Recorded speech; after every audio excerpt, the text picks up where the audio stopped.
नमस्कार। मातृशक्ति और पितृशक्ति, मैंने जो अभी पहले व्याख्यान दिया था उसमें ही कुछ जोड़ते हुए, और मैं अक्सर जो बोलता हूँ कि भाई संतोष और त्याग और धैर्य, तो उसका मैं दर्शन आपको कराऊंगा कि धैर्य से कैसे फ़ायदा है या उसका लॉन्ग टाइम में कितना फ़ायदा होता है समाज को भी और देश को भी और खुद को भी। तो जैसे बोलते हैं कि जीवन पहाड़ सा है, और सच में पहाड़ सा है जीवन, और ये हम पहाड़ों पे भी आए हैं।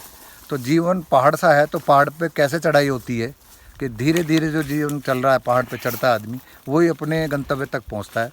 जो तेज़ गति से जाता है वो कहीं ना कहीं गंतव्य में से अपने दिशाहीन होकर के और नीचे गिर जाता है। ऐसे यानी कि जीवन भी पहाड़ की तरह ही है। जो बोलते हैं हमारे पहाड़ सा जीवन है मेरा, तो सच में ही पहाड़ सा जीवन है। तो इसमें धैर्य की सबसे ज़्यादा ज़रूरत है।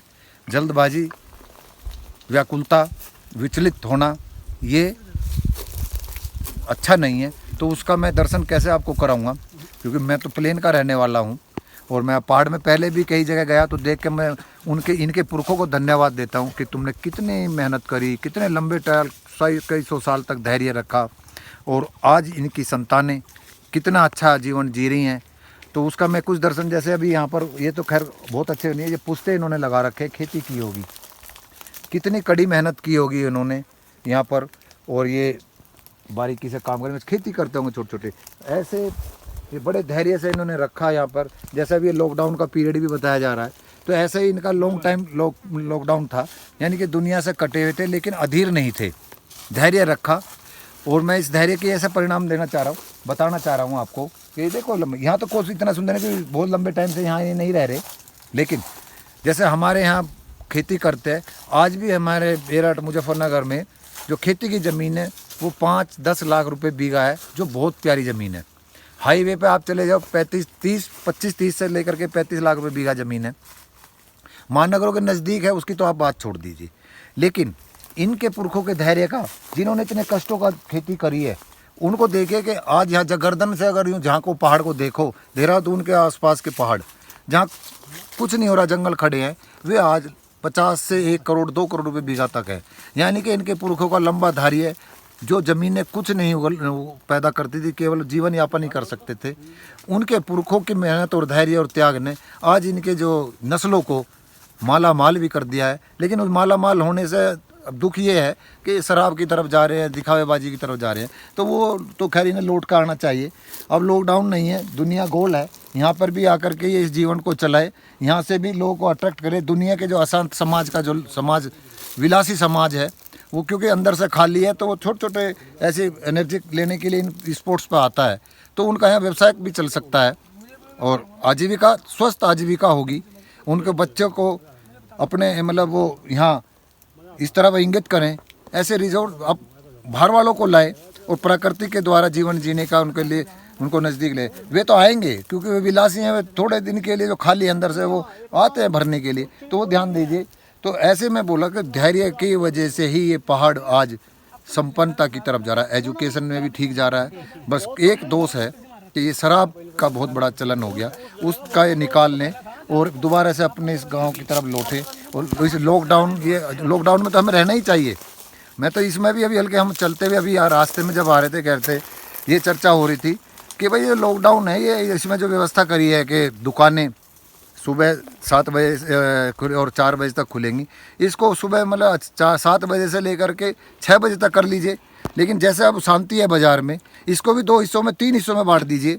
कैसे कि स्कूल की बच्चों को स्कूल जो सुबह 5 बजे से 6 बजे से कर लीजिए, सुबह जल्दी उठाइए और उसे 12 बजे तक का स्कूल रखिए, तो वह स्कूलिंग वहाँ रहेगी। ऐसी कोर्ट कचहरी है, उनको भी जल्दी 12-1 बजे तक रहिए, तो वो 2 तरह का बर्डन उस समय रहेगा। मार्केट को 11 बजे या 10 बजे खोलने के बाद 6 बजे तक रखिए, मार्केट का सामान जो खरीदने, जो खाने के चीज़ें हैं, रेस्टोरेंट हैं, मॉल्स हैं, इनको आप इसके बाद खोलिए कि शाम को ही खाना खाते हैं। इसमें विकल्प में आप लोग सवाल करेंगे कि भाई बाज़ार में कोई जाएगा तो कुछ तो खाएगा ना। तो बाज़ार में 2 तरह के लोग जाते हैं, एक तो हमें कुछ 2 शर्ट लानी है तो वो 15-20 मिनट के लिए गए। एक वे लोग हैं जो कोई फंक्शन के लिए ख़रीदारी कर रहे हैं, शादी, लड़की का दहेज, जो मतलब कोथली हमारे यहाँ दी जाती है, कुछ अन्य फंक्शन करे जाते हैं, उनको कई घंटे लग जाते हैं। तो उसके लिए आप वहाँ चाल जलपान का ऐसा तो चीज़ खोलिए। लेकिन मैं सरकार से ये अनुरोध करूं कि इस व्यवस्था को ऐसे ही रखिए। खाने का जो होटल और रेस्टोरेंट है ये शाम को 6 बजे के बाद खोलिए, दिन में मत खोलिए इनको, भीड़ कम जाएगी वहाँ पर, फिर बाजार में नहीं जाएगी। दुकानदार 7 बजे के बाद या 6 बजे कर दीजिए, 7 भी ना रखिए, 7 बजे के बाद उनका टाइम पीरियड इतना बीच का रखिए कि जिसमें कि वो वहाँ जाए तो भीड़ कम जाएगी, स्वतः ही भीड़ कम होगी। मैं तो ये कहूँगा सरकार को चिंतन करना चाहिए, भारत की सभी सरकारों को, राज्य की सरकारों को और जनता को भी अपने विवेक से बाजार में इतना पोल्यूशन ना हो। ये जो OD1 का चक्कर चला वो भी चक्कर खत्म हो जाएगा।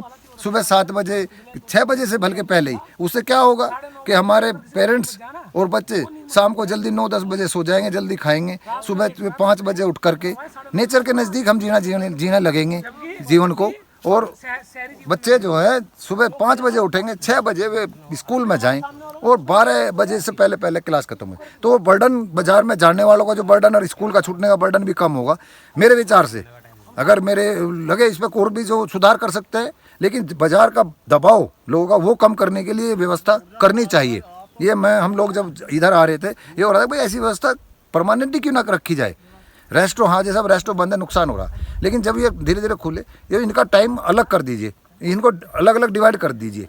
बाजार की जो रोज़ की मूलभूत ज़रूरत है उनका 6 बजे तक का पीरियड रखिए, उसके बाद उन्हें बंद कर दीजिए। तो वो सब बात जाने वाला वहाँ नहीं जाएगा, जैसे खाना बच्चों को घुमाना शाम को वो रेस्टों में उनमें जाएगा।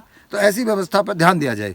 तो मैं ये कहना है कि धैर्य रखिए, हमें हमारा ही देश है, हमारी ही प्रकृति है, हमें इसको सहयोग करना, राष्ट्र को मजबूत करना और धैर्य और उथलता हमारे अंदर ना आए उसके लिए ऐसी व्यवस्था करें। जैसे पहाड़ का मैंने उदाहरण दिया, इनकी धैर्यता ने आज इतनी कष्टों की जीवन जिया और इनके पुरखे न कभी नहीं सोचा होगा कि ऐसा परिवर्तन होगा कि हमारे यहाँ ज़मीनों के रेट ऐसे हो जाएंगे। तो इनकी पीढ़ी आज सुख भोग रही है। तो हमें भी अपनी आने वाली नस्लों को धैर्य के साथ अच्छा परिचय दे, वे हमें धन्यवाद दे, ऐसा हम कोशिश करें, ये अधीरता ना दिखाए। तो मेरा उस अधीरता जो मैं बोलता हूँ विचलितता, तो धैर्य त्याग बार बार जो बोलता हूँ इन्हीं में ही सुख है। जब आप ये समझ लेना, जब बाहरी साधनों में आप सुख ढूंढ रहे हो तो अंदर से आप खाली हो, उथले हो, अंतःकरण का खाली होगा तब आप बाहर की तरफ भागोगे। मैं भी अपने बच्चों को पिक्चर दिखाता हूँ, संदेश जिसमें संदेश जाता है वही दिखाता हूँ, वही मैं देखता हूँ। बहुत ज़्यादा मैं इनमें भाग दौड़ नहीं करता। और ध्यान दीजिए, बस मेरा तात्पर्य यही है, इसमें समझने की कोशिश करना मेरे मर्म यही शब्दों के साथ। फिर कुछ विचार आएंगे। भी रास्ते में एक जगह और प्यारी मैं आपको दिखाऊंगा, पुराने मकान हैं उनका दर्शन भी कराऊंगा, उसके बारे में बोला देख के आपको असीम आनंद आएगा। इन शब्दों के साथ ही नमस्कार।